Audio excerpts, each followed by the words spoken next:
Hey guys, what's up? It's Kristen. Welcome back to my channel. Today we're going to talk about skin removal surgery.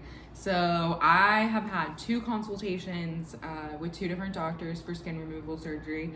I wanted to go to multiple different doctors because with me being a paraplegic, I know that it's kind of rare for somebody like me to get skin removal surgery. So I just wanted to get as many opinions as possible. And I'm glad I did. The first guy that I went to was through a private practice, his own practice, and he works in like Switzerland too. But it was really nice to get like his opinion. If he accepted insurance, I would have gone through him, but he doesn't accept insurance for anyone. And he was understanding of why I was there, just to like kind of get information. And he was very, very helpful. He was very cautious when it came to a lot of me and being a paraplegic. To be completely honest, I think he was kind of scared a little bit. I think it kind of threw him off. But through UC, they will have doctors available to me that can be hands-on with my surgery and with my surgeon regarding my injury. That's not really something that he has, being his own practice. So even he said, you know, I would love to do your surgery. I could do it for you, but why would you go through me and not use your insurance when like your insurance will 100% accept this through another carrier? So basically that's where I'm at with everything. I started this process back in November. My primary care, she's not really my primary care, but she's my like spinal cord injury doctor. I came in for my appointment and she was like, wow, you've lost a lot of weight. I had only lost like 85 pounds at this point. And that was in November or October.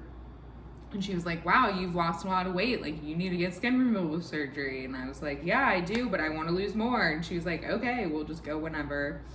I told her I was trying to be proactive about it. So I did schedule the appointments. Those appointments, the first appointment with the private and the second appointment through UC. So I feel like any kind of like bigger hospital that you go to will probably take a little bit longer to get an appointment. That appointment took 3 months. The first appointment only took, I think, a month or two out to schedule. So I started it back then, and then I just had my appointment. It's mid-March. I just had my appointment the other day, and she basically explained that it's going to take 4 to 6 weeks to get insurance to approve, and then another 4 to 6 weeks to actually schedule the surgery. And that's obviously if it gets accepted by insurance. And that brings me to talk about like what kind of surgery I am getting. So I'm getting a plumbectomy. Also, I'm having like super bad breathing issues right now today, so just ignore me. But I'm getting a plumbectomy. So basically a plumbectomy is just surgery like completely around from your back to your stomach to remove skin. I'm pretty sure that's how you announce it. I'm not 100% sure, but that is the surgery that I'm trying to get approved for in the next 4 to 6 weeks. Then she said between surgeries, they like about 4 months. So after that, then I will try to get approved for my thighs, which will probably be the hardest thing to get approved for, but I'm hoping they'll understand with me being in a wheelchair how much having this much excess skin on my thighs really affects me. It mostly just affects like transfers. And when you're overweight as a wheelchair user, you are not mobile. You cannot do anything. And you cannot sit there and tell me that you can, because I have always been a more active, overweight person. I'd say most people like wouldn't want to run around a restaurant being almost 300 pounds. And I did that for 7 years. So I would say I was just a little bit more active than like somebody that was that much weight. And when I became a wheelchair user, I was the same way. I was definitely more active, I'd say, than somebody my size. And that really benefited me. But at the same time, there's no way I could be getting my wheelchair in and out of my car. There's no way that I could be doing transfers without a board.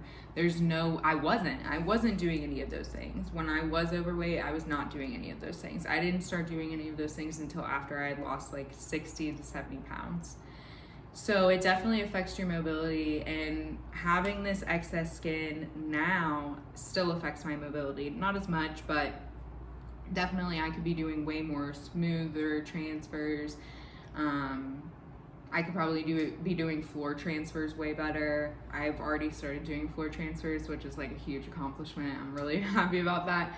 But I could definitely do them more quickly. I do them in about like 60 seconds right now, but I could definitely be doing them more quickly and more smoothly if this was gone. So you can only imagine like what my mobility was like before. So if you are somebody that's paralyzed and you're watching my stuff and you're trying to lose weight, you are literally doing the best thing ever for yourself. Like, I promise you, you will not regret this. Like, this is like the best thing for you down so many avenues. I'll probably do a video about that because there's a whole book of things that losing weight pertaining to be a paraplegic helps out with. But anyways, so that's basically the surgeries that I'm trying to get. When it comes to, I'm trying to think the different things we talked about. We talked about like blood clots and that kind of stuff. She said that when it comes to that, they would probably just like have me take blood thinners like I used to when I was in the hospital, which when I was in the hospital, like I couldn't feel anything. So taking blood thinners was nothing, but now I can feel everything. So I'm a little nervous. I mean, I can't feel everything, but I have a lot of feeling, a lot more than I used to. So I don't know how that's gonna go, but yeah, we talked about blood clots, and then we talked about just recovery. Obviously, I mean, I think that should be just a no-brainer. As a paraplegic, you should know that like your recovery is going to be different and a lot longer and a lot, like, you're going to be bedbound. Like, I'll probably be bedbound for like 2 weeks if I had to guess, maybe a week. I'm like a trooper when it comes to surgery. I've had surgery before and I'm a trooper, so I'll probably be back up in a week, but they'll probably want me to stay down for like 2 weeks, 2-3 weeks. And definitely not doing much after that for a couple weeks. So you just have to be prepared to have somebody help you. I am kind of like on my own, so that's something I'm struggling with right now, is finding somebody that I like trust to like help me out during that time. But we'll figure it out. That's life. Other than that, I don't think we really talked about much because it was such a short appointment. It was like 30 minutes, and so we had so much to talk about. Yeah, I think I'll just probably do a follow-up video like whenever I do have my consultation with the surgeon. That's probably the next follow-up video I'll do about this. But yeah, other than that, I'll probably do another video. I'll be doing another video next week, and I'll do that paraplegic video at some point. Just kind of explaining basically like everything that has benefited in my life, which can pertain to like people that aren't paraplegics too, a lot of it, but it just really helps. When you're a paraplegic, your life like completely changes, everything changes, and only when you're paralyzed will you understand this kind of stuff. But yeah, other than that, thanks for watching, guys. Bye.